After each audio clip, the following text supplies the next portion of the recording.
Hello everybody, CW here. Let's load some of these. I got the cases all ready, set up, prepped, skipped a whole bunch of steps because you know how most of this stuff works. I don't have to show it to you. Even what we're doing you probably know, so I can tell you, in the first video you saw, all the cases were cleaned, power pockets were cleaned, and I annealed them and I formed them. They were originally 3006 Winchester 3006 cases. Let's see if I can get you to see this. Yeah, Winchester 3006 Springfield cases, and that's all the Whelen is. It's just a necked up 3006 case. That's it. Long neck of the 3006, the same shoulder angle, same body taper, same everything. It's just a 35 caliber bullet in the 3006 case. So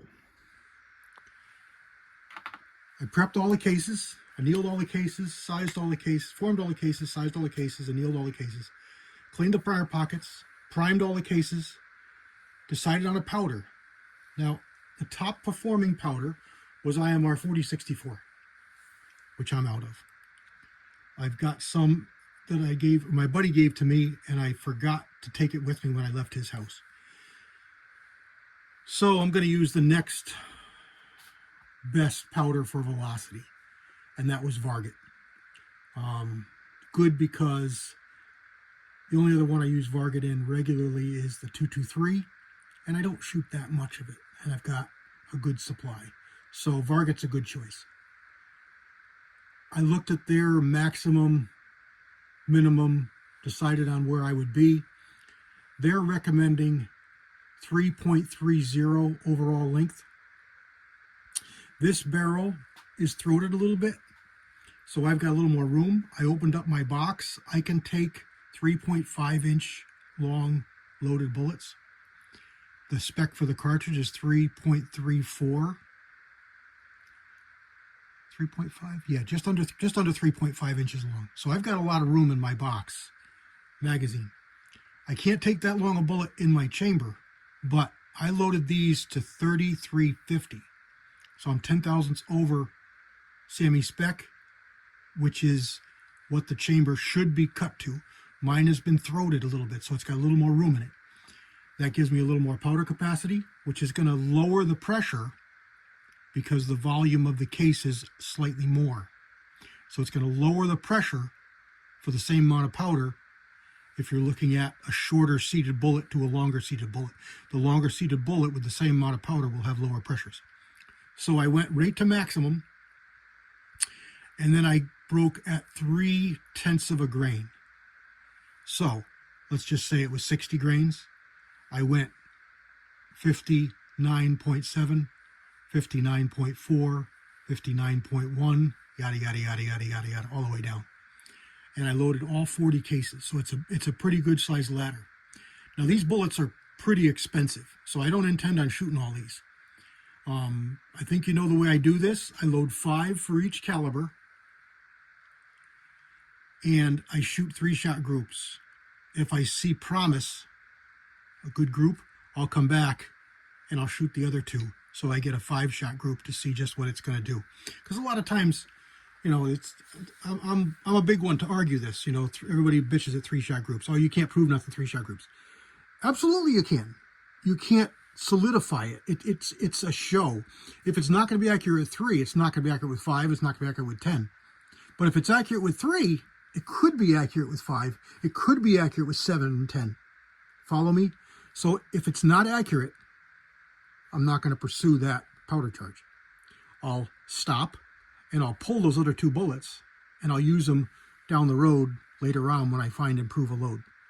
So I make 3-shot groups until I find accuracy. Then I shoot 5 and then I stop. I'll pull all the rest of the bullets and I'll load a few tenths either side of that best group and test those with 5s.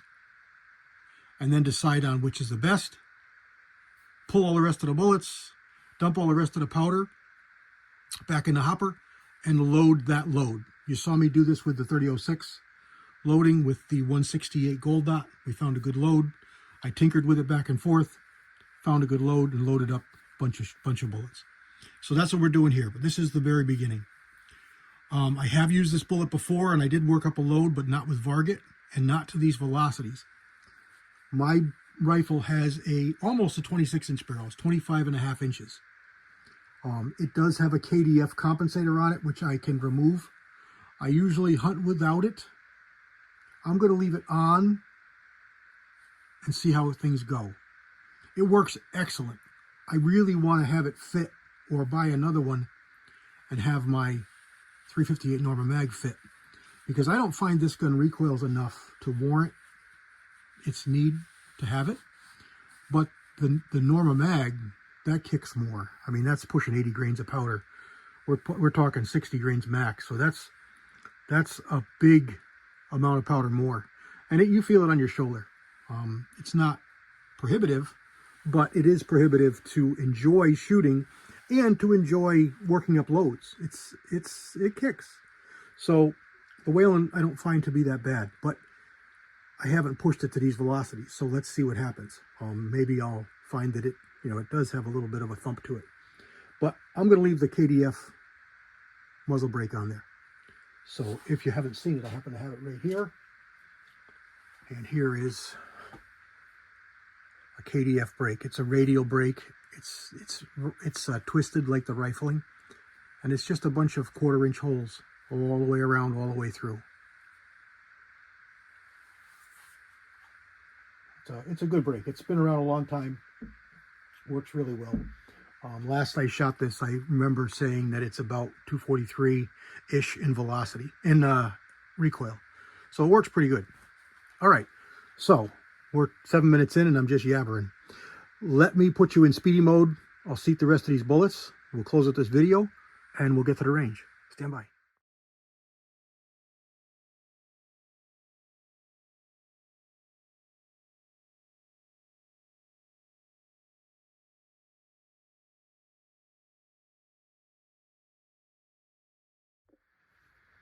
Okay, everything's seated. Now we're going to mark them. What I like to do is I like to use a magic marker, and I mark my primers or the base of my case. So when I got my chart over here with all my loads written down, which I'll transfer over to my book. And as I load these, the lowest one is going to get nothing. So I'm not going to mark it, not going to touch it. It's just as it's loaded. So a plain primer with no markings on it is the lowest load. And then I'm going to load, and I'm going to mark something on it. So I'm going to put you in speedy mode. I'm just going to mark these cases up real quick, and I'll come back.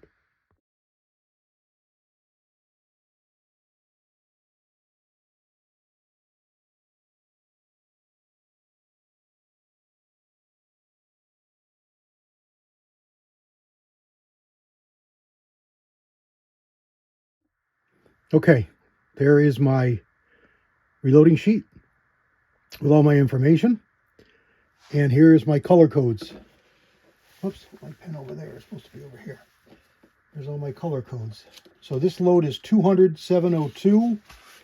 So the next one is 200-703. Just put this on the side, put this away. Over here, we'll get a sticker. Now these stickers stick like crazy, so what I like to do is just stick them against my skin a couple of times to take some of the sticky away. Otherwise, you stick them on and they're never going to come off. Stick that on there. And then get yourself a pen and label it the number. 200-702. Now I can reference that number back to my book and I can know exactly what I've got. And here's what I chose to do. And it doesn't matter what you do. Doesn't matter at all. So I took my first one, which I said no mark. Second one is just a slash on the primer. Third one is a half a primer. Fourth one is a ring around the primer. Fifth one is complete primer. 6th one is a half on the case. 7th one is the complete case, no primer. And the top one, the heaviest load, is the whole complete base of the case painted. Now I know what everything is. I got it tagged with my number. I put them in here and I am ready. As long as this closes. It's hung up on something and I don't know what it's hung up on. Of course I'm on a video, so things don't work on a video. Alright, well, I don't know what it is, but there we go. All loaded, ready for the range. You'll see this video first, and then hopefully the day after, or a couple days later, I'll do the range video. So there we go. God bless everybody. CW out.